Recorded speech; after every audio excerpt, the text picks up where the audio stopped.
We're all smiling Good because we're so morning. happy. There's so much interest in this program. That's great.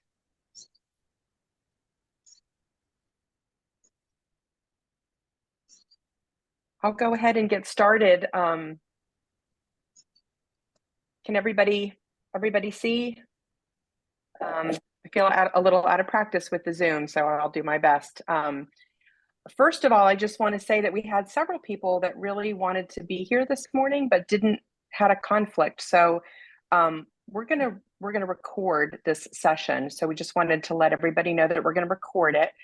We're not gonna do a big social media push, but we are gonna put it with the application page on the library website, so people that actually are interested and go to the page can see it. They can hear this recording as well. So just want to make everybody aware of that. So a little bit of history about the William and Mary Libraries Faculty Scholar. In 2015, Anne-Marie Stock and I traveled to a conference, and it was Library of Congress. The librarian of Congress, Carla Hayden, was there talking about her experience as the Baltimore Public Librarian. And there was so much talk about digital humanities and how libraries are changing and really focusing on the creation of knowledge. And so we had a really good trip there and did a lot of brainstorming about how we were going, because we wanted to do a joint grant for the Cuban Media Project. She had been working closely with the library for several years. And then we got to thinking, yeah, we could spend our time writing a grant and it would be a great grant application, but maybe we can actually leverage some of our private support in the library to practice these emerging new skills that librarians and library staff need to have. And so that's kind of how the Faculty Scholar program was born. And so just wanted to give you a little feedback or a little bit of background on that. And then we really have leaned into our library values. I know our institution has a great set of values, but we also have some values that guide our work in the library. And the one I think that really was the one that pushed us to do this was our equitable access. And that, she had made us aware that, it was really hard for Cuban artists and filmmakers to get exposure, and that their work was at risk in Cuba because they didn't have materials, they didn't have a lot of support.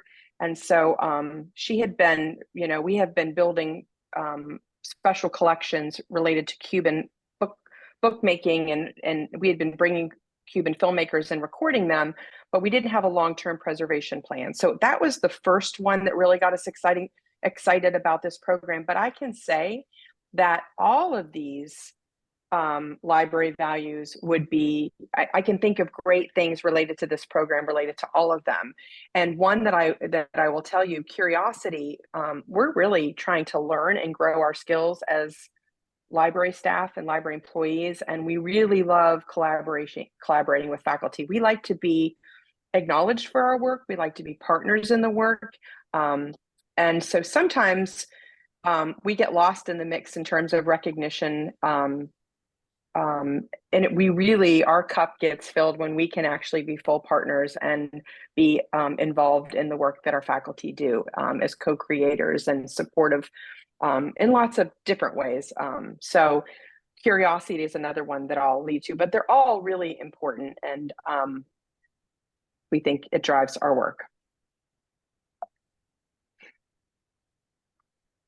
And so I went into a little bit of the history. Anne-Marie Stock from Hispanic Studies was our first scholar, and she stayed for 2 years and meant to stay for 3, but she got a new great job, and so she left for that job. And then Larry Leemis from the math department came in and has been another fantastic scholar. So they've set the bar high, and now we are open for applications for the new proposals that are due. And it's wonderful to see how much interest there is this round. And I think that really is because Larry and Anne-Marie talk all the time about how much they've enjoyed this work that they've done with us, and they've talked so favorably about it, which I so appreciate, which I think just builds momentum for the program. And I'm going to start, we're going to go backwards, and we're going to let Larry first talk about his project. I'm looking at my notes here to see what I forgot. And I think I hit on this, but I just want to say that one of the big projects for us in the queue is the Digital Research Lab. It's a place we have a vision for, a place where all students on campus can get the support and help they need to grow their technical skills and to work on digital humanities project, open access projects, projects. And we know we cannot do all of that support work. We need IT, we need Steely, we need faculty experts across the institution to feel connected to this place. And so building community and momentum for the Digital Research Lab and developing skills so that we can practice how we support this kind of scholarship that faculty want to do and our students want to do is really another primary purpose of the program, and why we feel so positive about investing in this way. Some of the things that we offer to do for our faculty scholars, I'll go over a little bit more after you hear from Larry and Anne Marie. So Larry, if you want to tell us a little bit about your project and kind of who your audience was, and kind of what your purpose of doing your work was and how we helped as you think through your project. We'll spend about 5 minutes with you, 3 to 5 minutes, and then we'll move to Anne Marie. Sounds good. Thanks, Carrie. So the pathway to the faculty scholar program really started in the last millennium, when I had a book that I had written for Prentice Hall, and I asked the editor what the price would be, and he said $39, and they honored that, and $39 was fine with me. But by the time about 6 months had passed and they had a new printing, it was all the way up to $110, and I was aghast. And that kind of led me into self-publishing and going with a printer rather than a publisher, where the price couldn't be controlled. So when the applications were open for the faculty scholar program there at SWIM, I immediately applied, because I thought maybe I could write an open access textbook. And there was one, and you can see the picture is there. It's a statistical modeling, which covers regression, survival analysis, and time series analysis. And so I basically had 4 semesters, and I kind of piggybacked those with 2 semesters of a sabbatical, and started writing. And I'll tell you, in those basically 3 years, I was able to complete this book, and this would have easily taken anywhere between 10 and 12 years, with all of the things that faculty have to do in terms of teaching and committees and everything else. So it was great to do it. And Carrie, you'd asked about the help that I got on that. Certainly Rosie Lillenquist and now Lisa have been very helpful in terms of identifying where this can eventually reside. It's all written. We're just looking for a platform to put it out there as an open educational resource. The cover, which you see right there, was done by Drea George down in the Media Center. Very helpful. When I've needed materials to research for the book, Catherine McKenzie and Interlibrary Loan has been very helpful. I got the cutter number from somebody else at SWIM. Marion Fraser went to a conference with her. So there's a lot of good things about working in the library. And Carrie, I think I'm at 3 to 5 minutes there, so I'll stop for now. You could have another minute if you need it. Larry, I'm just trying to keep us on task, but yeah, no problem. Well, it's one of the things I've really enjoyed with being a part of the faculty scholar program is you really get to know the staff there at the whole library. I went to Carrie has invited me to some of the meetings, and I've gone to those. Even discovered special collections, which I did not even know about prior to. I'd heard of special collections, but when there was an interview, I went and got a tour of it with Megan Bryant, and fantastic collections down there, which I had never seen before. So there's just a lot of kind of the inside library things that I was able to be a part of. I didn't mean to rush you. No, no problem. That was a mistake. Great. Um, let's go ahead to the first project and scholar, Anne Marie, if you'll.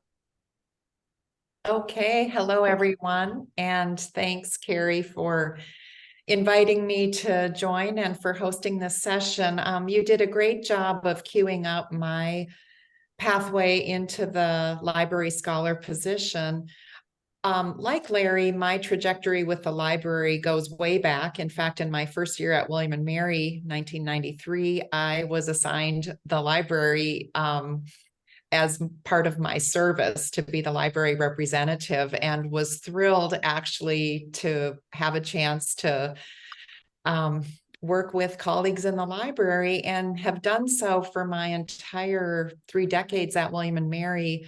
A real highlight was after my sabbatical and completing my book On Location in Cuba about Cuban cinema, I partnered with Troy Davis, who helped me see possibilities for, getting my hands dirty with the technology. I had been filming interviews, taking photographs, but when the Reader Media Center came online in the library, I had a lot more support and could really begin upping my game. And so from that time on, I was a close collaborator, and my partnership with librarians continued to grow. And I saw what a difference they made for my scholarship and my teaching. I didn't, I'm afraid to say, I confess that I had seen them more as supporters of my work in the past, and not as co-creators, fellow travelers. And so that close collaboration really helped me see the potential for faculty to team up with librarians. And the library scholar position for me was a career highlight, I have to say. I had all this content in various formats, and didn't quite know what to do with it. I very much wanted to make it accessible, both for people who wanted to use it, but also for the Cuban creators who are, based on an island, who don't have broadband and have a really hard time disseminating their work. And the library helped make that happen. We created the Cuban Media Project, a digital humanities project that has an archive still growing. There's a lot of work yet to be done. And as part of that, there were a number of initiatives that were related. And Carrie, am I coming close to my time? No, I wanted to show, can you see my screen, the Cuban Media Project website now? You need to share again. Oh, I need to share. Hold on. I was just trying to share what you were talking about. You're doing great. Okay, great. So some other components of the work I did that were really thrilling. One is that students were engaged in a variety of projects. I led a trip to Cuba, and as you see here, I was accompanied by 2 library colleagues, Jenny Davy, Troy Davis. We had an alumnus, David Culver, with us. And it was an extraordinary trip where we partnered with the community media organization in rural Cuba, the Televisión Serrana. We've since developed a formal partnership with them, and the library generously found a way to set up a remote digitization station in the mountains of rural Cuba, often hit by hurricanes, where insect damage to archives is prevalent. And so we are preserving their material. I just yesterday got an email from one of the filmmakers, Ariadna Fajardo, who said that while she was doing work preserving their materials using our equipment, she actually was inspired to create a new documentary, and she sent me the rough cut inviting feedback. And so kind of to just show the repercussions of this opportunity. I was also really excited about possibilities to spend time with board members. I led a board trip to Cuba that Carrie and some other library team members participated on, co-curated with the library and students several exhibits of Cuban graphic design, film posters for the most part. The list goes on, but I will just say overall, it was very much a community engaged project. It was a collaborative, creative initiative that inspired us to make connections, you know, well beyond William and Mary that are lasting today. I'll stop there. I could say a lot more. Great. Thank you so much. That was really fun to go back and reflect on both of those projects. I will say too, it is so nice for me to have a faculty person that I can confide in the building and get just thoughts on things that are happening in my world, ideas about new directions for the library. I can invite them into dinners with the board. Our board really enjoy having that faculty interaction. And so they also become an advisor and of sorts to me. And also they have been wonderful at coming to staff meetings and really being a full partner in our community and a full member of our community, which I didn't know that would happen. And it has been wonderful. It's been lovely. So, so project 3 could be any of you. These are the goals of the program. Right here, I won't read them to you. I think we've kind of covered a lot of those things in just the conversation, and I want to make sure we have time. I want you to kind of ask questions. I think that's the most valuable thing. We've come up with an application process of, we don't want to make this really time consuming. We know you're busy, but we do want to get a feel for what you need from us as partners and what your idea is and how it connects to your previous work, your research and scholarship, relationships you currently have in the library, what it is you think you need. So we kind of brainstormed the things we think would help us make a decision in number 2, like, you know, a pitch, why we're an important partner. I realized I skipped C. I thought I fixed that, and I must I must not have. Anyway, you can kind of see, but if there's something else that we didn't ask you to talk about and you want to tell us, that's fine too. We are basically, what we do for the private support piece is we give $45,000 a year back to the school and the department to offset the cost of buying out the time. And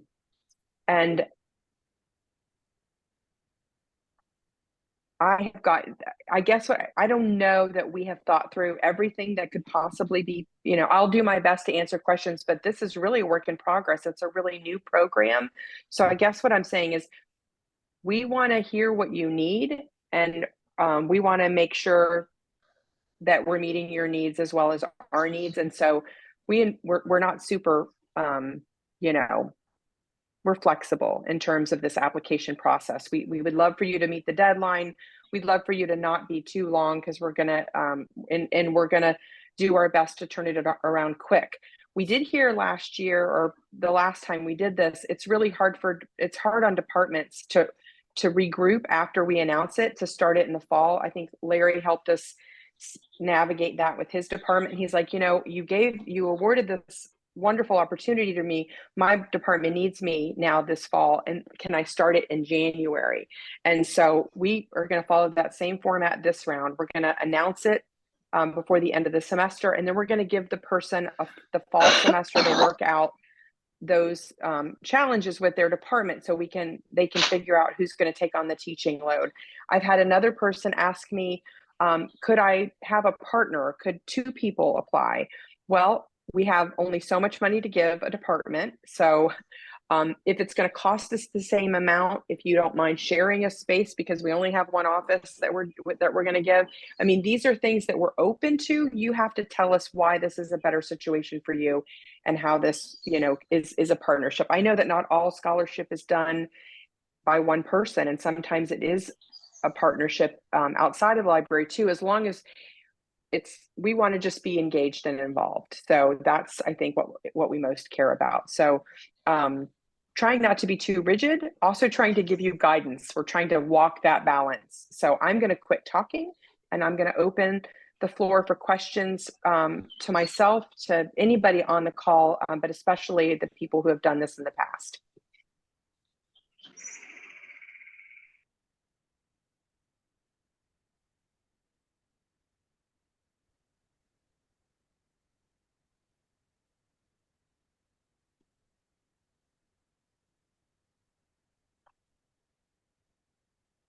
Yeah, go ahead, Fabricio. Fabricio. Yeah, thank you. Fabricio. Thank you. Yeah, this sounds great. My first question is there like some is there expectation or support or support perhaps, like if for applying for other external grants to be used in conjunction to boost whatever project that we are developing there?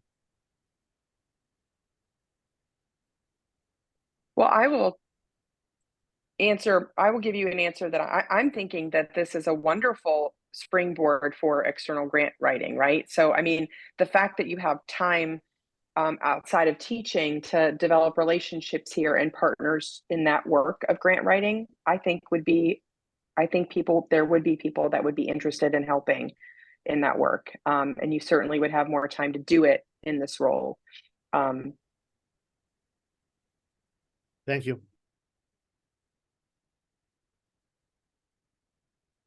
Any other thoughts on that before we move to Lisa?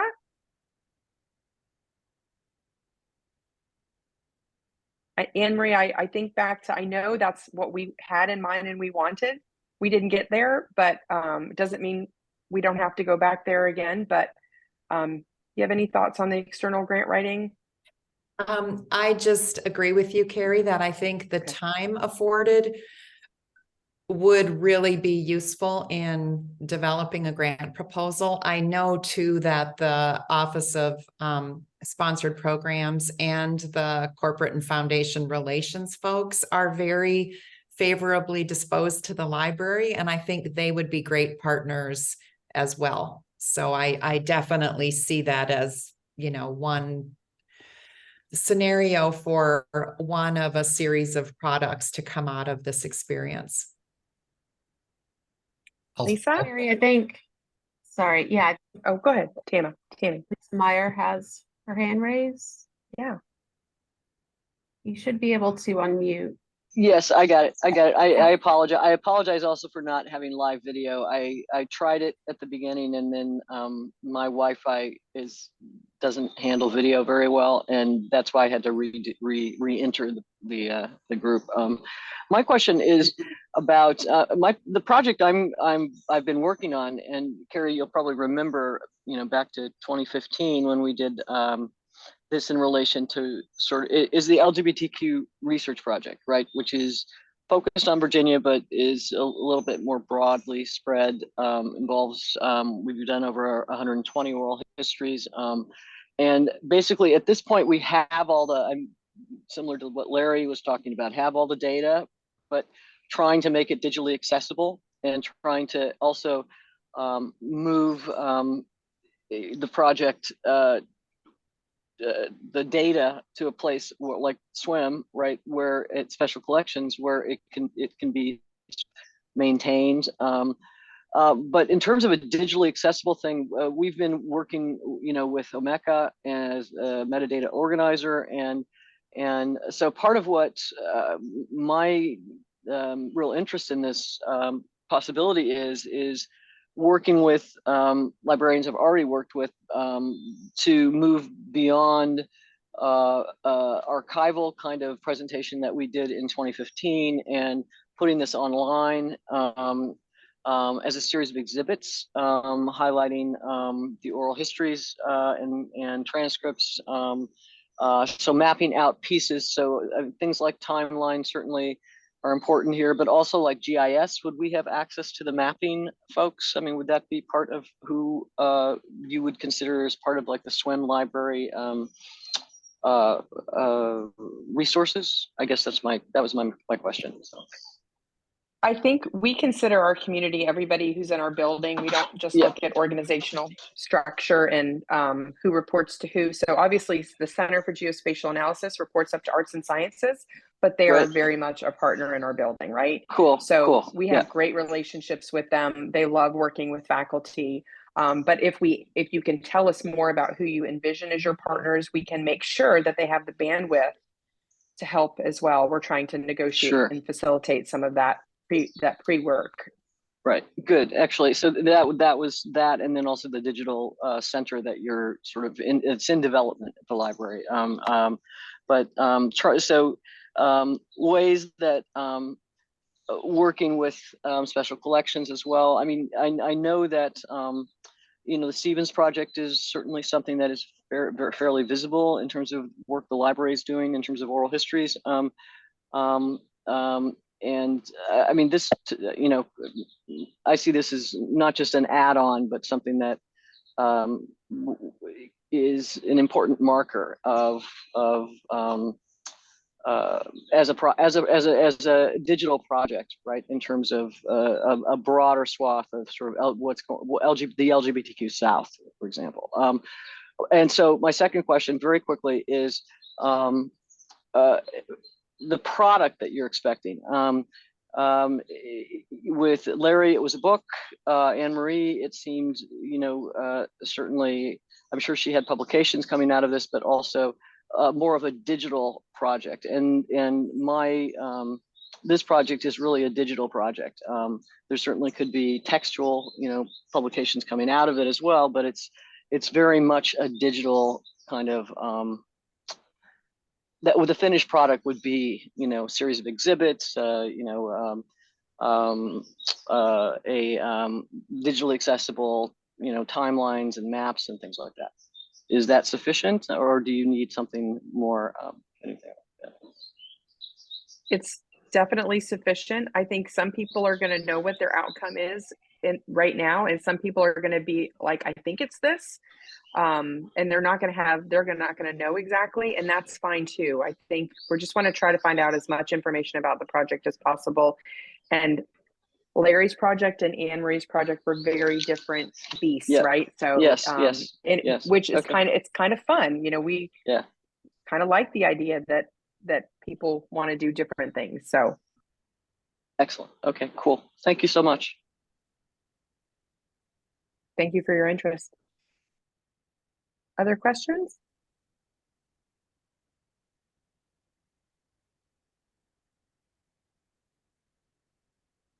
Don't be shy if you want to banter around some ideas about your project too. That's good too. Denise? Hi, Carrie. Thanks. I just had a more technical question. So as we're working on this, is there a contact person that if we have questions as we go on? Because right now I'm at the stage of trying to figure out how to articulate what I'm doing, but it might be useful to be able to, as I'm starting and as other people are starting their projects, is there somebody we can ask specific questions along the way? Even in the short 3 weeks or so that we have. Lisa, do you want to answer that? Sure. I'm accepting the applications. I am not on the review committee. I'm happy to talk about these things and talk to other people if you'd like to work things out. And hopefully I can be helpful.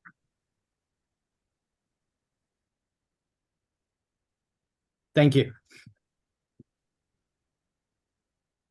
I'm also happy to bounce ideas around if that's useful. Likewise.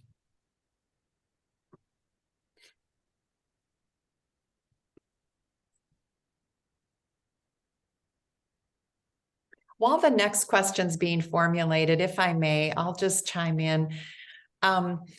It seems to me this is a really great opportunity for those of you who are looking to connect broadly, widely. I think it's not, we have different phases in our scholarly development. And I would say if what you want to do is go deep and kind of hide away to do that one thing, this might not be the best opportunity, because part of what I think makes this so special is the connectivity, the ability to collaborate, to be engaged. And so, I think you're hearing that, but I just wanted to mention that at one point I heard someone say, oh, I'm dying to just really get away from it all, hide out and do my work. And I think, probably this isn't that.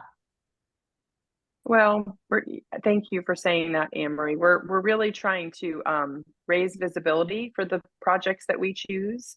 When we chose Larry, we were really trying to spread the word about open access textbooks, and we can't ask our faculty to use open access textbooks with not investing in the production of open access textbooks, right? And we were talking about, digital humanities projects and how we do preservation work when we started with you. And so I do think each project that we have picked has allowed us to practice something different, to put a project, to elevate something that we think is really an important model for the community. Hannah? Hi, thank you so much. And I'm sorry if you've already answered this question, that I couldn't get here till about 25 minutes into your meeting. So the project I have in mind is not ready yet. It's especially for the kind of collaboration that you're imagining. So there'd be a lot of legwork to be done. So is this an initiative that will be brought out again in 3 years? Is it kind of an every 3-year vision, or will you be bringing in a new project each year and have multiple going at once? In other words, I'm thinking about planning for the future, what I should be planning for. Yeah, that's a great question.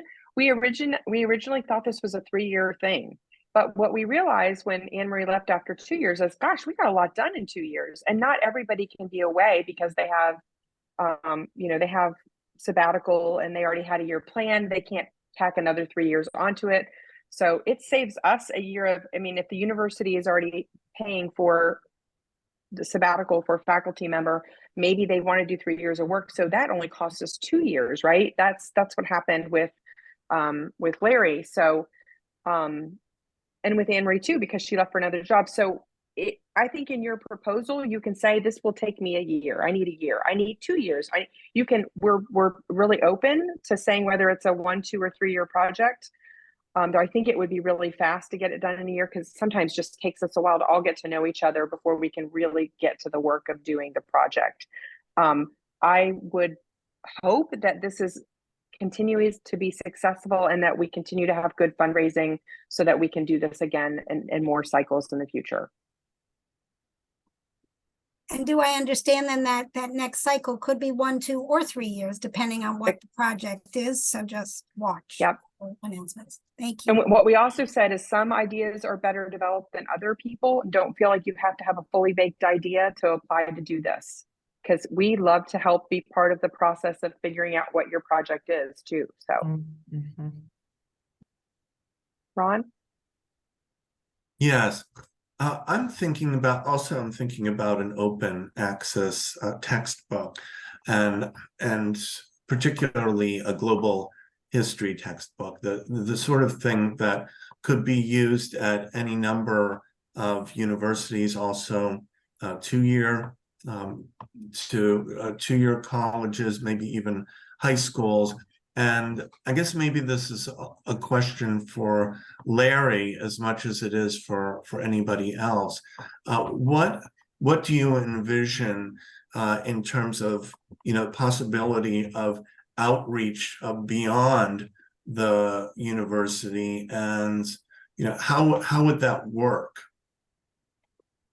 There are a number of platforms out there that I've learned about. You know, they have names like OpenStax and this type of thing that host these open educational resources. And there's a lot of resources out there. In fact, a dizzying number of resources out there, even just in math. And they're varying quality, huge difference in terms of quality because anyone can put anything out there open access. So I think the real challenge is to get it out there.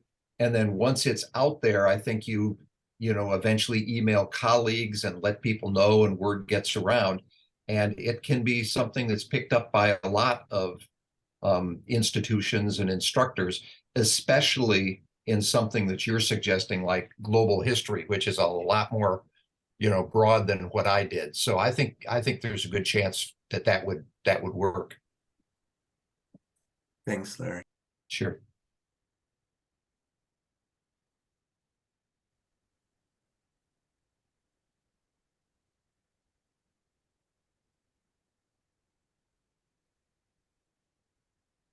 Carrie, can I throw in one more thing on Fabrizio's earlier question? Please. Even though the faculty scholar thing can be a launching pad for writing a proposal, I think it's also the case if you have a proposal and you're able to get, for example, graduate student time or something else, but you don't have your time included, that could, I think, be a part of the putting the pieces together for collaborating between the faculty scholar and an existing external grant. Thank you. That's very helpful. Actually, that's partially the case, and that's part of my interest in applying for external funding as well, so we can get number one, because my project involves collaborators in other universities, some of them in Latin America or in Europe, others here, but also so that would be, we need like more resources in terms of integrating and thinking about the costs of IT. But certainly the idea of being able to buy time for graduate students' involvement in that. So that's why I'm thinking not as either, but like in addition, right? In addition to this support to pile up some external grants. So thank you. That's very helpful. Sure. Okay. And I didn't say it, but we actually raised some private support for the ongoing work with Cuba. And so we got a very generous gift from a single donor who traveled to Cuba with the board. And so even though we didn't seek, we did get some external funding, I guess that's what I'm trying to say. So, and we have good support for travel in the library. We want to, we will support your travel to conferences to talk about the project. We love, we have students in our digital services team that are working. There's lots of possibility and ways to mix up the support. Having an organization behind you, I think, is a game changer, so that's the value of being the scholar.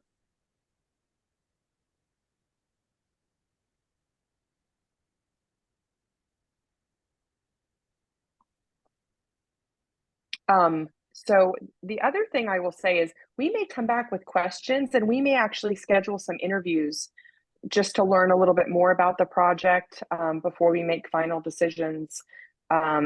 So that's also a possibility going forward.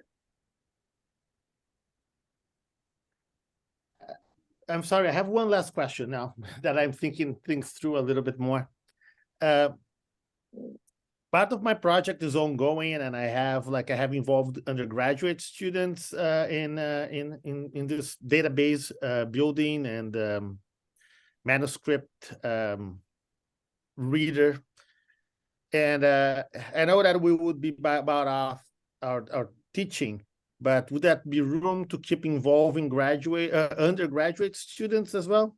If that in a project supported by the library during this period that I'm not teaching? I don't think I quite understand the question. Anne Marie, do you have a thought on that? Sure. I actually did work with students, Fabricio, in a number of ways, some for credit opportunities, some just faculty student research partnerships. Had a student co-publish something with me during this time, co-curating. Some students do a video. So I think it's absolutely possible to continue. I think there's a lot of fluidity, and it's part of what I commend Carrie for, of being flexible and really wanting to enhance student learning, strengthen the institution, advance scholarship. And so there, I would say, don't assume there's anything that's not in the realm of the possible, because it's a very, it's just a beautiful large box that can be filled together with the library. So it's very Yes, that sounds great to hear something like that these days, that we cannot, there's nothing out of the realm of possibility. That sounds very promising. That sounds great.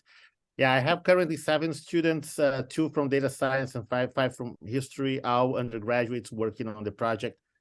And I know that they are looking forward to continuing this, so I just want to be sure that I can bring them along with me on the project. Oh yeah, student learning is chief among our priorities, and so it's, we want librarians and library staff to learn. We also want the students to learn, and the project team, I know I showed the picture of the project team for the Cuba Media Project. That's not the whole picture, because there were definitely students involved, right? Thank you, excellent. I know a lot of people have to leave. I have a hard stop, but we'll stay on if anybody has questions.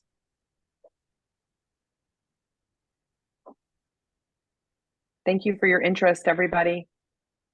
Dinesh, did you have a question? Dinesh has a question. Not a question. This is probably more directly for Fabrico. I've been working with the library, and one of the things that I did was the Charles Center has those summer grants.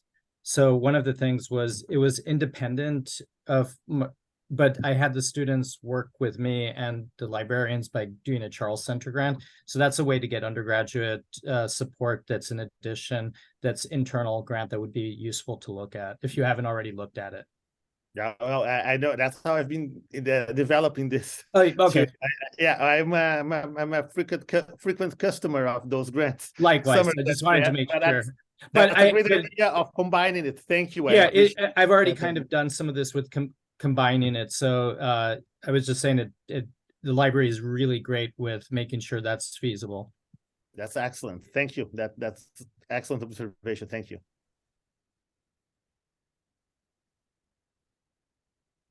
It's really wonderful to see how many people are interested in this program. So thank you so much. Don't hesitate to reach out to Anne Marie or to Larry or to Lisa, or your Send me library an email liaison. or come on over. Yeah. Thank you very much. This was very helpful. Great. Thanks, everyone.